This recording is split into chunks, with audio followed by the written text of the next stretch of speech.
একটি ঘটনায় দেখা গেছে যে ভুল রক্ত দেওয়ার কারণে রোগীর মৃত্যু হয়েছে।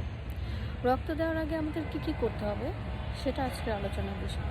রক্ত দেওয়ার আগে অবশ্যই বাংলাদেশের প্রেক্ষাপটে কিছু রোগ আছে যেগুলো মিলিয়ে দেখতে হবে যে রক্ত দিচ্ছে তার আছে কিনা, যেমন hepatitis B, hepatitis C, syphilis, malaria, HIV. এছাড়া সবচেয়ে মেন যে কাজটা সেটা হচ্ছে রক্ত দেওয়ার আগে ক্রস ম্যাচিং করতে হবে। ক্রস ম্যাচিং দুই ধরনের, একটা হচ্ছে মেজর আর একটা হচ্ছে মাইনর।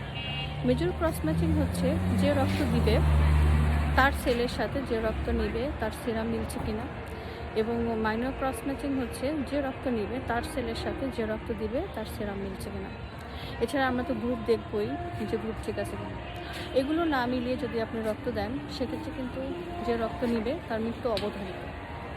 এক্ষেত্রে কিন্তু কোনো রিয়াকশন একবার হয়ে গেলে সেটা কিন্তু ফেরানোর আর কোনো উপায় থাকে না। সুতরাং এক্ষেত্রে রোগীদের সচেতন হতে হবে। সাথে সাথে যে ডাক্তাররা রক্ত দেন তারা নার্সদেরকে দিয়ে চেক না করিয়ে একটু নিজেরাও চেক করবেন, কারণ এখানে একজন মানুষের জীবন জড়িত।